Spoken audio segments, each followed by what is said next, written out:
Ada yang masih sampai sekarang saya heran tentang uang fiat atau penciptaan uang oleh Amerika terhadap mata uangnya yaitu dolar. Apa yang saya herankan? Mereka boleh mencetak uang sesuka-suka mereka, tetapi kalau rupiah mau mencetak harus ada jaminan atau underlying, di mana IMF dan World Bank pasti ngamuk jika tanpa jaminan, terutama jaminannya adalah dolar dan emas. Ayo dong pakar ekonomi yang katanya pinter, bisa jelasin ini nggak? Sementara di sisi Amerika, sejak 15 Agustus 1971, tanggal di mana Amerika memutuskan bahwa dolar tidak menggunakan emas sebagai jaminan cetak penerbitan uang tersebut, itu merupakan tanggal paling bersejarah bagi Amerika. Jauh lebih bersejarah dari terbebasnya perbudakan oleh Lincoln, dan jauh lebih bersejarah dari terpilihnya megalomania yang bernama Donald Trump. Karena sejak saat itu Amerika menjadi negara yang sangat kaya. Kenapa? Karena mereka suka-suka cetak uangnya. Sesungguhnya kita harus berani menantang hal ini,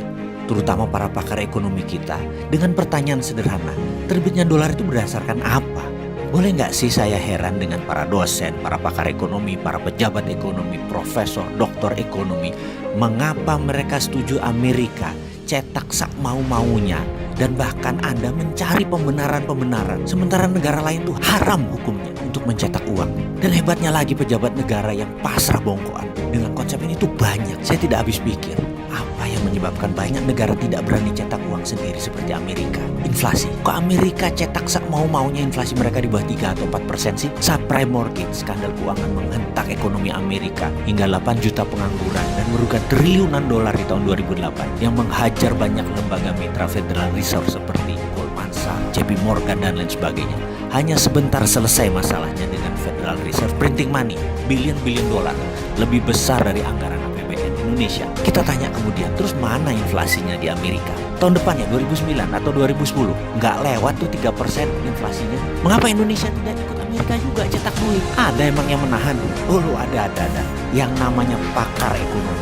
Kayaknya ini biang masalah. Para pakar ini bisa kita curigai jangan-jangan mereka sebenarnya yang berkedok dengan pakar ekonomi tersebut, yang merasa pintar ekonomi, yang udah dicekoki guru dari John Maynard Keynes, Milton Friedman, ilmunya Friedrich Hayek, ilmunya Ludwig von Mises, terus merasa paling benar dan paham ilmu ekonomi, jadi harus tetap ikut aturan IMF, taat pada dolar, taat pada Amerika. Kita harus pasrah bongkokan dengan aturan World Bank dan IMF. Cetak duit harus ada jaminan. Kita tanya, lu kok gitu sih? Apa benar ilmu itu? Jangan-jangan ilmu udah kadaluarsa kali. Coba kita lihat fakta. Rupiah dipakai sebagai mata uang yang tidak pernah sekalipun menguat kekuatannya.